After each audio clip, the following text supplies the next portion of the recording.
is already up, so go watch that once you're done with this. If you're Okay. sitting around checking your Enchanted Hourglass, I know. Time remake. Good news, Ubisoft whipped up a nice 2.5D Prince of Persia Metroidvania. This is how I know it's IGN. No one cares about this. Back to the series No one cares about this. roots, but with some modern twists. That's out for basically Roasting IGN in real time. on January 26th, hot on the heels of last year's Yeah, Tekken 8. Okay. So this is for this year. I'm a little delayed, obviously. So we're gonna see some stuff that's already out. Gen consoles through their paces and really showing what Unreal 5 can do. That's on PS5, Xbox Series, Certified banger, chat. That same day on new gen and PC as well as last gen is Like a Dragon Infinite Wealth. That's a really expensive way of saying yeah. the series has officially rebranded to its Japanese name, kind of like how Dragon Quest was Dragon Warrior in the West for decades, and then they finally made the switch to Dragon Quest worldwide. Anyway, interesting. I wonder if it's any good. I haven't finished Like a Dragon quite yet. Teaming up with semi-pro boy. racer and UFO catcher enthusiast Kazuma Kiryu, who you may recognize from the last 9 Yakuza games, or maybe not. He has a new haircut. Yeah, Helldivers 2 seems to be what people are most hype about right now. The Arkham architects over at Rocksteady are ditching the Dark Knight. There's one other game too, but I can't think of it right now. Starring Task Force X, better known as Oh yeah, this turned out to be trash, right? Squad's mission: kill the Justice League. IGN, why you do this to me? Why you show me this garbo? You probably could have put that one together.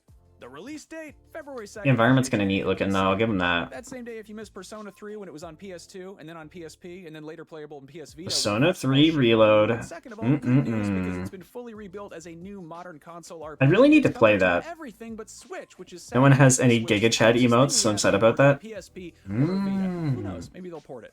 The original Helldivers was a oh, there we go, chat. There we go. Helldivers 2. You're hyping. The sequel takes the core gameplay loop but reinvents it from a third-person perspective, adding quite a bit of scale and complexity to the missions and wearing its Starship Troopers influences even Let's go. It's our boy. Well, it hits PS5 and PC on yeah, I really want to get it soon. One game that I did wishlist it, Soda. Skull and Bones. What began as a spin-off of Assassin's Creed Black Flag's naval combat has been delayed something like 7 times, so pardon me. Oh, right. Dude, Wolf got debated into buying this game. He got so roasted. It's tough. There's like nothing going on there. Yeah. Extreme Wolf's gonna show up in here. I'm gonna call him out about buying Skull and Bones, because he got Skull and Bonered. Am I right, chat? Am I right? I'm sorry. That was pretty lame. I mean, it was right there. It was right there. Some people do. They're just not used. That makes sense. The Giga Chat emote. There's not really a lot of instances where you would want to use it, maybe. Well, I use Giga Juicing a lot. Should I make a Giga Juicing emote? I saw him playing it. Yeah, me too. FF7 Remake was an incredibly ambitious start, and it sounds like Rebirth is going to be a substantial... This looks hype. I know Candy's been playing it on her off time. Homeworld 3 is the long overdue follow-up to a beloved deep space strategy game that was released over 20 years ago. Oh yeah, I remember Homeworld. Cryosleep on PC, so here's hoping it can adapt to life in the 2020s. Like, I never really played it. I just knew it existed. Survival horror gets a new installment. At a glance, Alone in the Dark might seem like an oh, someone calls Cereza and Alex. Horror game time. Framed as a revival, which is fitting given the Southern Gothic themes. It's telling a whole new story, but longtime fans Alone in the Dark. Are you excited about this, Alex? It's one of the first in the West, I think. I did accidentally want my bunch. Interesting. My most emote is UP'd for some reason. I don't. Oh yeah. So this looks hype. This looks super hype. I heard Dragon's Dogma was actually really, really good, and it's kind of like a sleeper #1 game for some people. So that second one, I'm very curious about. That's something that's like top of my list. If you guys aren't familiar, like I would definitely take a peek. You know, a game I would love to see again. I would love to see a game like Firewatch again. Oh, the like semi-walking sim one almost. There's a little more to it than that, than other ones, but I heard it was really good. This is the same kind of extremely vocal fan base that Demon Souls did before FromSoft dropped Dark Souls, and it blew up so big it inspired a whole friggin' genre. That's not to say that Dragon's Dogma 2 is the second coming of Dark Souls, but it'll probably click with Elden Ring. Yeah, this looks pretty sweet. Big, sprawling Western fantasy action RPG with... Oh, they made Neo and... Okay, so that's Team Ninja. Respectable then. There is Princess Peach Showtime. Mario's mushroom matriarch. Is anyone excited for this? In a long overdue solo adventure of her own. This isn't a role-playing game in the conventional sense, but the whole thing is framed as a stage production. Peach dons different costumes with different abilities. I think it's actually sick if you're into that. Peach? Yeah. It actually looks like a pretty sweet game, to be honest. So it'll be nice to see Peach. The heavy theme looks pretty interesting too. It's a crowd pleaser. I probably don't need to tell you that is exclusively on Switch because it's a Nintendo game. Anyway, enough about cute princess stuff. If you're looking for an ass-kicking, mark your calendar for August 20th, because that is when the long-awaited Black Myth Wukong will make its journey westward, probably to beat you up. It doesn't really seem like my kind of thing, but it looks like Chinese God of War, basically. Adapted into a video game back in 2010 in Ninja Theory's Enslaved: Odyssey to the West. Our Black Myth preview from last year says it's definitely got some Soulsborne DNA, but plays in a way that it's all. It looks like a very Unreal Engine game. You know what I mean? About 38,000 years later, there's oh yeah, Space Marine. Here we go. Which drops September 9th. Exploration puzzle games are Firewatch, Vanishing of Ethan Carter, yeah, I've heard of all of those. There was like a heyday for games like that back in the day. Back in 2011, the original Space. Let's go. Are you hyped for 40k Space Marine? Interesting. It is sad. Is that the one where it's like the house and you're looking through like the house for like stuff about your family or whatever? You're like on set against the utterly bonkers backdrop of Games Workshop's. Yeah, let's go, Soda. Are you excited for Space Marine 2? It looks pretty badass. I want a game with orcs, dude. Following the same Warhammer 40k naming convention of aggressive word plus type of I'm not really into Hellblade. There's also Hellblade 2. Not gonna lie. The follow-up to Ninja Theory's 2017 sleeper hit, Senua's Sacrifice. This too kind of like art housey for me. Not that I think there's anything wrong with that. I'm just like a scrub.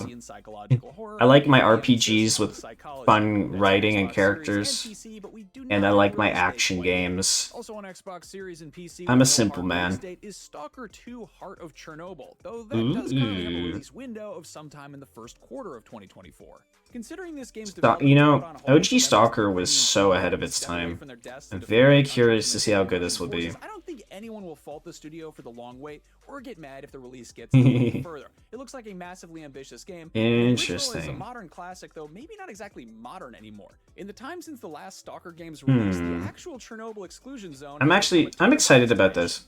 From this point forward, the rest of if you guys aren't familiar, it's definitely worth checking out. Release window at all. It's the Wild West, so to speak. Speaking of which, one of these games is Star Wars Outlaws. In addition to looking like a space western, it's also wild that it took this long to get a game that could be described as GTA, but with speeder bikes and blasters and jump. Whoa. From the looks of things, that's what Outlaws is shaping up to be, though. You guys heard of this? I've never heard of this. Speaking of which, one of these games is Star Wars Outlaws. In addition to looking like a space western, it's also wild that it took this long to get a game that could be described as open world Star Wars? And blasters and Jabba the Hutt. I know, Star Wars games have been so mid. I think it got canceled. Of course it did. Of course. Oh, Ubisoft? Oh, never mind. Ubisoft game? Close it. Close it. I'm not interested. I'm not interested. I am definitely not complaining at the prospect of an open world Star Wars game that focuses on the galaxy far, far away. I will, however, complain if Bosk and Dengar show up. Boba Fett's fine. Warning 2 out of beta edition. IG-88, he's alright, but I really want Bosk and Dengar and Zuckuss in there. You know what's so funny is that Ubisoft is one of like the biggest employers in like around here for like game development. And I think I've actually formally applied to Ubisoft at one point. But I mean, I would work there for sure. I would just be self-aware to know that like I am working for actual Satan. Actually, no, that's Blizzard Activision at this point. I heard it's actually pretty sick. I think Umi also applied. I heard it's actually sick working there. Like the people who work there generally like it. But, you know, consumer side, different story, right? So at least EA tries to fix their bad games. I feel like, should we make like a game developer tier list sometime? I feel like that would be a good video. And fans alike, and Hades was met with such a unanimously positive reception that you really can't blame them for making. I feel like we need an evil list for worst publishers. For any Persona fans rolling their eyes at the casual, I'm very excited about this. Persona 3 Reload. Phew, I have just the thing which you probably already know about. Some niche SMT RPG action. RPG in a brand new universe from a ton of the people I'm ready. The Shin Megami Tensei / Yeah, Sarisa, you know what's up. You know what's up. Doesn't go quite as hard in the paint or the fonts. There's always Paper Mario. Gotta finish Hades. Dude, I gotta start Hades. I heard that was sick. Which should be a nice follow-up to the Super Mario RPG remake that we got way back. Ruki was playing it, and it looked like she really liked it. Bloodlines 2 is yet another long-awaited sequel. Oh, dude. Didn't this get also... So I heard Vampire the Masquerade is a very cool OG RPG. Sarisa, it seems like your kind of thing that you would know about. It's like a niche old horror-adjacent RPG that's like super beloved. But I heard this sequel, they've been trying to make one for like 15 years, and then it's like it keeps getting like switched around with developers and then like closed down, reopened, and then changed the theme and stuff like that. They made a freaking Vampire the Masquerade Battle Royale for some reason. Decision was made to go back to That's maybe something cool to put on your list. Developer, but the good news is that developer is the Chinese Room, the studio behind the Amnesia games and Dear Esther, so this vampire is kind of spooky. The skin of a killer, Bill. Don't show Book Twilight. She'll go off and around the rabbit hole. But if you're not, it is the first mainline entry in quite some time in Square Enix's beloved Mana action RPG series. Have you guys ever played Tales of Mana? It looks really pretty. This one. Spin-off for the original Game Boy. Anyway, it's probably better known as Secret of Mana. It's very pretty. Here's the part of the video where I say that I would like to get an HD remake of Secret of Yeah. which was like. We'll do the Twilight reaction video another day, babe. Never played him. I'm trying to bully Ark into buying Helldivers 2. I want to. Next submission, I'll do it. I swear.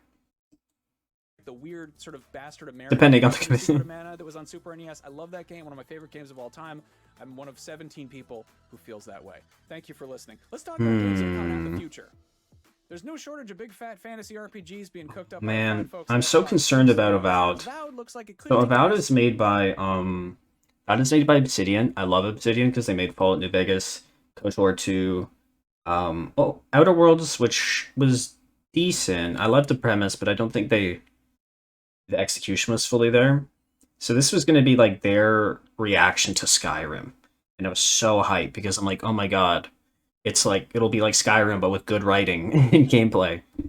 But from what I see right now, I'm a little concerned because their engine feels very... Dragonborn again, aka 6. Anyway, Avowed is set in Obsidian's Pillars of Eternity universe, and it looks like I love the Pillars of Eternity universe, though. Based on Obsidian's pedigree, it should a have little concerned about depending on what kind the of look. you make. You know, like a proper RPG. This list is not alphabetical. So we'll see. Zenless Zone Zero has too many Z's in the title to not. Do you have any anyone? I haven't seen anyone out. I'm making some new emotes, so maybe I'll put one in there for the crew. I should make a sus emote is what I should do, which is functionally the same thing. Zenless Zone Zero. Triple Z, how appropriate. How appropriate. Oh, this is a Hoyoverse game, huh? Speaking of which, Genshin is expected to hit Switch at some point in 2024, and there's very good. Wait, Genshin wasn't on Switch before 2024? Whether that is a Super Switch or a Switch U or something. It's actually kind of insane to me. Entirely, probably with the better name. That'll of course have its own. You know it's bad when it's on phones, but it's not on Switch. And like I said, there is a ton of other stuff we didn't cover. Elden Ring's Shadow of the Erdtree DLC is going to be a substantial expansion to an already massive game. There are some rumblings about the next Doom game, possibly a prequel. And then, of course, long-awaited sequels like Metroid Prime 4 and Dragon Age: The Dreadwolf Rises, just to name a few. But as of recording this in late December 2023, details on all of those are pretty vague, so we can tackle them some other time. On that note, I'm going to shut up. All right, so that's it. What do you guys... Did anything stand out for you guys there? I'm thinking... Man, what I'm excited about... I think Dragon's Dogma 2 is going to be a banger. I think... The Peach game is really cool if you guys are into that. Space Marines 2 is pretty sweet, but it's also niche. I'm actually really curious about ReFantasia, or Metaphor. The Persona fantasy game. I'm very intrigued. I'm a little cautious because it looks a little derpy, but I'm willing to give it a shot, you know?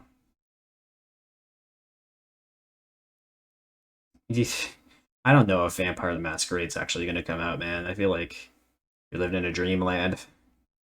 Can I describe how much it excites me? I pre-ordered Shadow of the... Oh, yeah, right. The Elden Ring thing. Is it going to be like a big expansion? What's the deal there? Anyway, I guess that's that. Explain why or why